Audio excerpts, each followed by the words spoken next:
Sir உங்களுக்கு பதில் சொல்ல வேண்டிய அவசியம் இல்ல சார். நீங்க யாருன்னு சொல்ல மாட்டேங்கிறீங்க. எந்த செய்தியாளர், எந்த பத்திரிக்கை அட்டாக் பண்ணிருக்காரு? கையில ஒரு அட்டாக் பண்ணும்போது அவர் சட்டை கிழிஞ்சிருச்சு. ஜாகிருடைய சட்டை கத்தியால அந்த சட்டை கிழிச்சிட்டு அடுத்து அவருடைய வயிற்றை கிழிக்கிறதுக்கு முயற்சி பண்ணும்போது அவர் குனிஞ்சி கொஞ்சம் தப்பிச்சிருக்காரு. இப்படி அங்க இருந்த எல்லாரும் விசிகாவை அவர் தெரிஞ்சே எல்லாரையும் அட்டாக் பண்ணும்பொழுது இவர்கள் உயிர் பிழைப்பதற்காக அங்கிருந்து ஓடி இருக்காங்க. ஓடினவங்களையும் துரத்தி கத்தியால வெட்டியிருக்காரு, கையால தாக்கியிருக்கிறார். இது திட்டமிட்ட ஒரு செயல். உங்க ஒருத்தனையாவது கொலை பண்ணாம விட மாட்டேன்னு கத்திருக்காரு. உங்க தலைவன் திருமாவனுடைய உயிர் என் கையில தான் போகும் அப்படின்னு கத்திருக்காரு. உங்களை யாரும் விடமாட்டேன்னு சொல்லி கத்திட்டு தான் அட்டாக் அடிச்சிருக்காரு. அது அங்க இருந்த காவல்துறைக்கும் தெரியும், அங்க இருந்த பொதுமக்களுக்கும் தெரியும். உங்களை போன்ற பத்திரிகையாளர்களும் அங்க குழுமி இருக்கிறாங்க. இப்ப பத்திரிகையாளர்கள் தடுத்து இருக்கிறாங்க. ஒரு சில பொதுமக்கள், ஒரு சிலர் ஒரு இளைஞர்கள் ஒருத்தர் கூட தடுக்கிறாரு. அதையும் மீறி இவர் அவங்கள கத்தியால தாக்குறாரு. கொல்லாம விடமாட்டேங்கன்னு கத்துறாரு. ஆபாசமான வார்த்தைகளை பயன்படுத்துறாரு. இது திட்டமிட்ட ஒரு கொலை முயற்சி. இந்த கொலை முயற்சி செய்த ஏர்போர்ட் மூர்த்தி மீது உரிய நடவடிக்கை எடுக்க வேண்டும் என்று சொல்லி பாதிக்கப்பட்டிருக்கிற மருத்துவமனையில் அனுமதிக்கப்பட்டிருக்கிற சிகிச்சையில் இருக்கிற திலீபனின் சார்பில் இன்றைக்கு நமது கமிஷனர் ஆபீஸ்ல நாங்க புகார் கொடுத்திருக்கிறோம். அவருடைய புகாரை நாங்க கொடுத்திருக்கோம். அந்த புகாரின் அடிப்படையில் நடவடிக்கை எடுப்பதாக முதல் தகவல் அறிக்கை பதிவு செய்வதாகவும் அவரை உரிய சட்ட நடவடிக்கைக்கு உள்ளாக்குவதாகவும் உறுதிமொழி கொடுத்திருக்கிறார்கள். நடந்தது என்னன்னா, பத்திரிகைக்காரங்க இருந்தாங்க, செக் பண்ணிக்கோங்க. 7 நிமிஷம் விசிகாரங்க தான் ஃபர்ஸ்ட் அவர் அடிச்சு துரத்திட்டு வந்தாங்க டிஜிபி ஆபீஸுக்கு. திட்டினதும் விசிகாரங்க, அந்த அடிச்சவங்க தான், அந்த 5 பேர் அடிச்சாங்க இல்லைங்களா, அவங்க தான் ஆபாசமா திட்டினாங்க. அடிச்சது அவங்க தான். 7 நிமிஷத்துக்கு அப்புறம் தான் அவர் பாக்கெட்ல இருந்து கத்தி எடுத்தாரு. நீங்க எந்த ஊடகம் சார்? இல்ல அது எப்படி வேண்டாம்? நீங்க யாருன்னு தெரியாம நீங்க சாட்சி சொல்றீங்க இல்ல நீங்க யாருன்னு கேக்குறேன். நீங்க யாரு? நீங்க எந்த செய்தியாளர்? நீங்க திட்டமிட்டு இல்ல நீங்க விசுவல நான் காட்டுறேன் உங்களுக்கு. நீங்க எந்த பிரஸ்?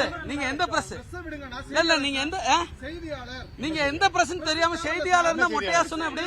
நீங்க நீங்க இல்ல சார் இங்க பாருங்க. நீங்க ஒரு அவருக்கு சார்பா பேசுறீங்க. ஆமா நீங்க சார்பா பேசுறீங்க சார். நீங்க யாருன்னு சொல்லுங்க போத சார். உங்க பேர் என்ன? நீங்க யாரு சொல்லுங்க. எந்த பத்திரிகைன்னு சொல்லுங்க.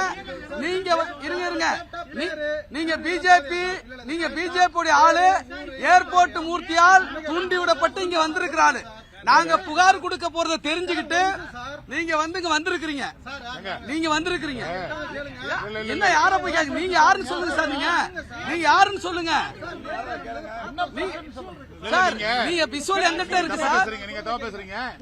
இருங்க விசுவல் எங்கிட்ட இருக்கு. இல்லங்க நீங்க சொல்ல வேண்டாம் சார். உங்களுக்கு பதில் சொல்ல வேண்டிய அவசியம் இல்ல. இங்க பாருங்க சார். இங்க பாருங்க. இருங்க நீங்க இருங்க ஒரு நிமிஷம் சார். நீங்க இருங்க சார். கத்தியை எடுத்து வர சார். எங்கள்கிட்ட ஆயுதம் இருந்துச்சா? கட்டை இருந்துச்சா? இருங்க ஏதாவது ஒரு சின்ன கம்பு இருந்துச்சா? இல்ல ஆயுதம் இருந்துச்சா சார்? ஆயுதத்தால் தாக்கப்பட்டு இன்னைக்கு மருத்துவமனையில் இருக்கிறது எங்களுடைய திலீபன். ஆயுதத்தால் தாக்கப்பட்டு பாதிக்கப்பட்டு இன்றைக்கு அந்த கத்தி கிளியிலிருந்து சட்டை கிழிஞ்சு நிக்கிறது எங்களுடைய ஜாகிர். அவருக்கு என்ன காயம் நீங்க சொல்ல முடியுமா? அவரு தான் பிளான் பண்ணி வந்திருக்காரு, ஆயுதத்தோடு வந்திருக்காரு. டிஜிபி ஆபீஸ்னு தெரிஞ்ச எந்த விதமான அச்சமும் இல்லாம வந்திருக்கிறாரு, கத்தி கொண்டு வந்திருக்கிறாரு. அப்படிப்பட்ட நபருக்கு நீங்க வக்காலத்து பேசுறீங்க. என்ன நியாயம் இது? நீங்க நான் உங்களுக்கு விஷுவல் தர்றேன். நான் உங்களுக்கு விஷுவல் தர்றேன் சார். நான் உங்களுக்கு விஷுவல் தர்றேன். இதா இருக்க விஷுவல் காட்டுங்க. இதா இருக்க சார். நீங்க உங்களை நம்ப முடியாது சார். உங்க விஷயம் நான் பாக்கல. நீங்க அங்க இருந்த மாதிரி தெரியல சார். நீங்க யாருன்னு சொல்ல மாட்டேங்கிறீங்க. எந்த செய்தியாளர், எந்த பத்திரிக்கை சார்? சொல்லணும் சார். இங்க பாருங்க. ஆமா சொல்லணும். செய்தியாளர்னா அடையாளம் இருக்கணும் சார். அடையாள அட்டை இருக்கணும். அப்படி இல்லன்னா எப்படி செய்தியாளர் சொல்ல முடியும்? நீங்க ஏர்போர்ட் மூர்த்தியால் தூண்டி விடப்பட்டு இங்க வந்திருக்கிற நபர். ஆமா சார். என்ன ஓவான்றீங்க? நீங்க பாஜகவுடைய RSS ஒரு சங்கியுடைய ஆதரவாளர் நீங்க. ஆமா நீங்க யாருன்னு சொல்லுங்க. நீங்க யாருன்னு சொல்லுங்க. இல்ல விடுங்க. நீங்க யாருன்னு சொல்லுங்க சார். செய்தியாளர்னா நீங்க எப்படி சொல்றீங்க? உங்க அடையாள அட்டையை காட்டுங்க சார். உங்க அடையாள அட்டையை காட்டுங்க. ஏன் அவரு கேக்குற கேள்வி சார், என்ன பேட்டில இப்படி பேசுவீங்களானா? சார் யாரு மிரட்டுறா சார்? நீங்க யாருன்னு கேக்குறேன்.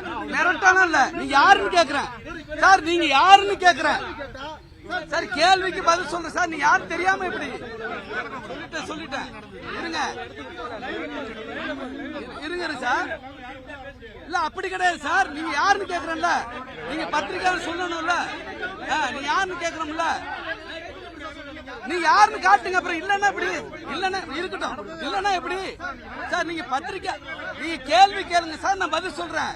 நீங்க சாட்சி சொல்றீங்க இங்க வந்து சார். நீங்க சாட்சி மாதிரி சொல்றீங்க நீங்க சார். நீங்க எந்த விதமான ஆதாரம் இல்லாம எப்படி பேசுவீங்க நீங்க? இல்ல ஒரு நிமிஷம் இருங்க. வீடியோ நாங்க தரோம் சார். சார், வீடியோ தர்றேன் சார். நாங்க போலீஸ்ல கொடுத்திருக்கோம். போலீஸ்ல கொடுத்திருக்கிறோம். அந்த காவல்துறை விசாரணையில் இருக்கிறது. விசாரணை இருக்கிற பொழுது நாங்க எப்பொழுது காட்ட வேணும் அப்போது காட்டுவோம். பிளே ஸ்டோர் மற்றும் ஆப் ஸ்டோரில் இருந்து பாலிமர் செயலியை QR கோடு மூலம் பதிவிறக்கம் செய்யுங்கள். செய்திகளை உடனுக்குடன் பெறுங்கள்.